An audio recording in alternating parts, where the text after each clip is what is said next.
Welcome to the Online Forms Training module.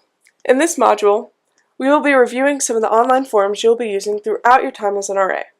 To start with, we'll look at maintenance requests. You'll be filling out a lot of these for your building and for your hall, but you also need to be able to show your residents how to find these to fill out some for their own room. So there's two ways that you can access this. The first way is by selecting Student Life here and then Residence Life. And on Residence Life, if you select On Campus, and you see maintenance requests is right down here. The other way is if you get on your CN Connect, on the bottom right of your page will be a spot for maintenance requests. Once you click on that, you'll get a page that looks like this. So you see we're using Virginia's CN Connect, so it inputs her information. And here you'll indicate what room or what location in the residence hall that you're filling out a maintenance request for. So if there's an issue in the lobby, you would put that there. And most of what you're going to be doing is going to be a routine maintenance request unless there's really an issue. So you'll select Submit, and you'll come down here and describe what needs worked on. Make sure here you are as descriptive as possible and where the issue is and what the issue is so that the maintenance department knows what they're going to be dealing with and where to find the issues. Once you've submitted this, you'll get an email that shows that the request has gone through, and you need to forward that email to your respective RLC so that we can check in on that and make sure that's getting taken care of. So that maintenance request will cover most all of the issues that you'll face in the residence halls when it comes to maintenance, except for when it comes to washers and dryers. So if you're having a problem with a washer or dryer, don't fill out a maintenance request. Instead, come down here to Living on Campus. This is again under Residence Life, and come down to washers and dryers. You'll submit a laundry service request, and you can find yours by selecting college or universities. And on each machine is an ID number. You'll just type that in right there, and then you'll be able to describe the issue and we'll be able to get that worked on. If you're having a hard time finding the ID number, you can select university and find it via our information. So that's just how to fill that out in that case. All of your other forms you can find by going from Student Life to Residence Life, and under Residence Life is Forms. So on this page you'll see it's Students and Staff. So your residents, when they're needing to access different forms, whether it's their RCR or any other forms that they would need to fill out, they would click Students, and that's how you show them to get to there. For you all, you'll select Staff, and for some of you, if you select Staff, it will come up and ask for your information, and if it's not giving you access once you're using your Gmail account, then you need to request access. Again, it's important that you use your Gmail account there, or else you won't be able to get any access to the page. So you'll see here are all of our forms. So selecting a quick registration form. A quick registration form will look like this. This will be for check-ins throughout the year, and you guys will be doing a lot of these for freshman check-in coming up. So you select the term. Here we only have 2017 summer, but we'll have the correct one during move-ins. So you'll put their information in, the student's information, and you'll choose a file, and this should be a picture of them, and you need to make sure that they don't have sunglasses on or hats where you can't see their face. One thing to keep in mind here is that the website sometimes will not let you attach a file that's too large, so you may need to turn off the high-res features on your new smartphones. And one of the tricks sometimes that seems to work the most is using Snapchat and taking the picture on Snapchat and then saving the picture, because it's such a low-res picture that those will actually work. So then you'll put the residence room. Make sure if you're from a different building that you're not putting your building, but instead the residence building. For the emergency contact information, ask the resident who they would like as their emergency contact. Just because someone's checking in with them be it their parent or guardian, doesn't mean that's who the resident wants as their emergency contact. So make sure to ask the resident, and here make sure not to assume any relationship with the resident. So just because an older man is checking in or is with the resident when they're checking in doesn't mean it's their father. Make sure to ask what's your relationship to your emergency contact, as to avoid assuming anything or putting the resident and or emergency contact in an awkward situation. So then let's say you select other. You'll need to specify what their relationship is. For international students, a lot of them, their emergency contact will be Phyllis Hoover, and she is in Global Ed. So we'll just go ahead and fill that out.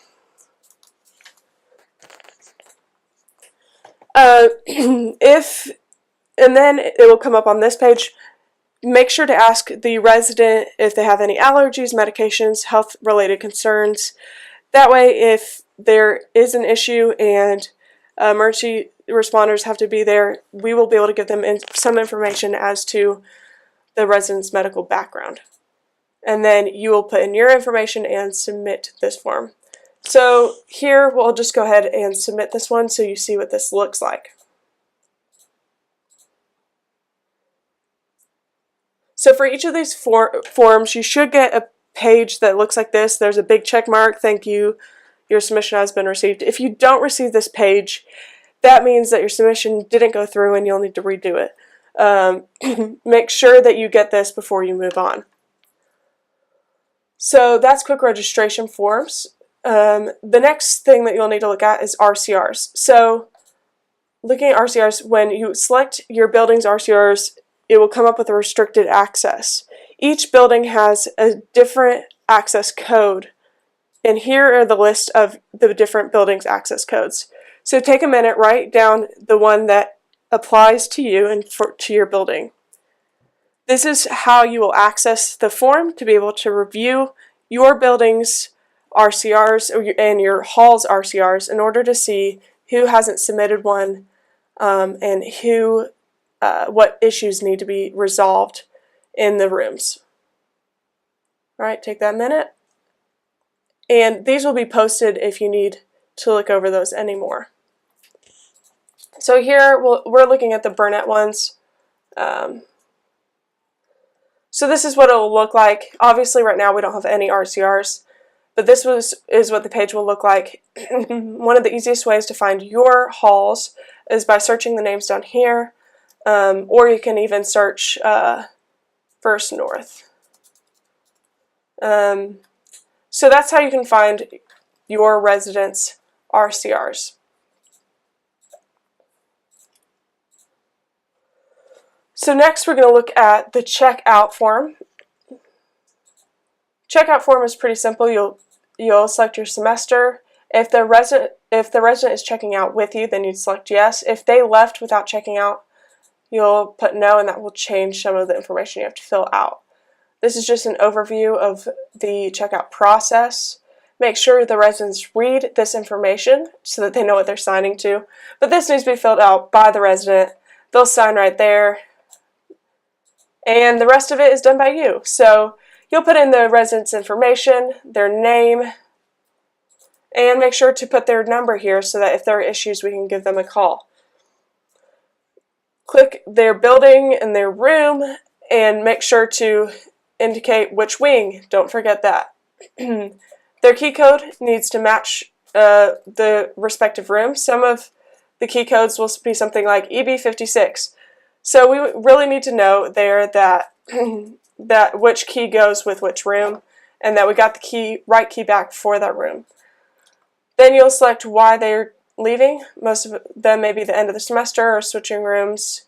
If they're switching the rooms, it may ask more information. But here is a really important part of this form because this is how we decide charges for the resident. So if the resident followed all the correct checkout procedure, you'll put nothing to report, move on with your day, and everything's fine and dandy. However, if the resident didn't follow all the instructions correctly, maybe they didn't return their key, the room wasn't clean, etc. You'll indicate anything that applies to the situation. Anything that you select, make sure to indicate why you are selecting those charges so that when we are explaining the charges to the resident, they know we can give them a good idea of issues that happen in their room. And then if furniture is missing or damaged, take a picture and attach that so we have some kind of evidence and backing to those charges.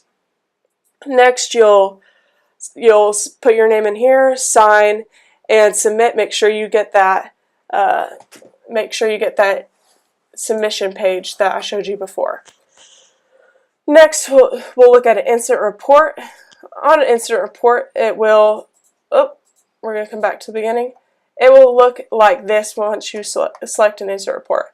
You will put in your information and your title, which is resident assistant. So if you responded by yourself, that will go away. But if you had anyone else show up at the incident, put their name and their title here. So Joe Mixon, the RLC on duty, and safety and security. Separate those by a semicolon, and here's an example here of how to do that correctly. Next, if there was an individual involved, so you're reporting on someone, then you would select yes, and it will come up with this page, and then you'll fill out their information and so on and so forth if there are more individuals involved. Here we're going to put no and move on to the incident. So this is where you'll give information about the incident, the date, the time, where it happened, and here you will give a good overview of what happened in the incident with all the details that you can remember. So here you need to make sure it's as professional and accurate as possible. These will be used in judicials. They can be used in court. So we really need you to be as professional with these as possible and include all necessary information.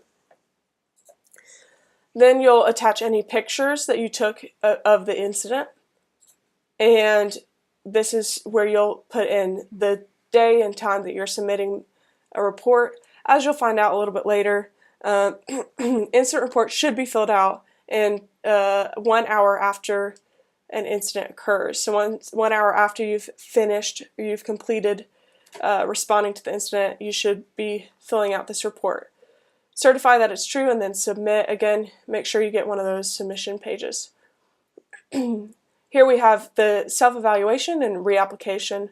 We'll be talking more about those when those apply later on in the semester, but now we'll focus on the program proposal and program evaluation. For the program proposal, you'll be doing one of these each month. If you are working with other RAs, then one of you will need to fill out the program proposal for the entire group. So you'll write your name, email, and any other RAs that are involved. You'll put in the proposed time and date for the event. Make sure that this is correct before you submit it, because we review these and make sure that none of the events are overlapping. So if you put in the wrong date or time, we won't be able to let you know if two of you planned events at the same time at the same place. Here is where you will fill out for requesting for money for your program. You get $30 a month unless you've received special permission from your RLC to exceed that. So if you're wanting money for your program, you'll select yes, and you can either use a Walmart card or a Visa if you're wanting to go other places. So here I've selected for us to get a Visa, and you'll need to indicate where you are getting that money, where you're going to be spending that money. So the Dollar General in Jefferson City. Here you'll fill out your items, so cups, plates, napkins is what we're buying, and the units, we're getting 10 of them at $1, so the total cost will be 10, and it actually tallies it up here. So we'll show you how that works, because this actually does all the math for you. So here you see it's only $20, I'm getting 10 units and $1 per unit, and I'll tally it up. So we've hit our 30, and we're going to move on to the rest of our form. So here you need to put when you will be picking up your card. This is very important that this is correct, because we'll be sending these forms over to Robert Key, and he will make sure that the card is ready on the day that you have requested the card. If you show up on a day that you hadn't requested the card will not be available for you then, and it could actually be used by someone else, so you may not be able to get it. So if there are any changes to the day after you've submitted your proposal, let your RLC know so they can coordinate with Robert to make sure you have a card ready. Here's where you'll explain your program and what you're doing, the purpose of your program, and how you plan on advertising. Lastly, you'll be selecting your program evaluation. Unlike the proposal, if you are doing a program with multiple RAs, every single person will need to be doing an evaluation. So just because only one person did a proposal does not mean that only one of you does an evaluation. You each need to do an evaluation separately.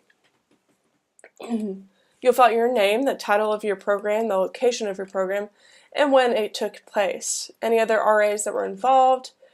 And here's where we're going to get into some reflection down here. A quick note is here we say cost expected and actual cost. It is important after your programs that you take a picture of your receipt or take your receipt into your RLC and get it scanned, and that is sent to your RLC so that they have a copy of your receipt for their files. Otherwise, you may have to track it down once you've turned it in with the card, which is never a fun process. So make sure that you've turned that in originally before you give the card back to Robert. So when you're reflecting on your program, we want to know what you learned from facilitating the program. Be thoughtful with your responses here so we can help you in growing and doing better programming as you move forward. You need to indicate the number you expected and the actual attendance. Be honest here. It's not a competition for who had the most people at their program. We just want to know how many people have been attending the program so that we can track student involvement. Here you need to put what made your program a success, what impact you felt like your program had, and did you reach your target audience. Again, as honest here as you can be, because we will be reading these and talking about these with you in your one-on-ones so we can help you grow as a leader and help our programming to continue to improve. You need to attach an advertisement here and any event photos so we can kind of get an idea of what you all did. And again, press that submit button and make sure you get the confirmation page. So that is an overview of all the forms that you will be using as an RA. If you have any questions, make sure that you ask your RLC or talk with one of the returners on your staff. Thanks for listening in.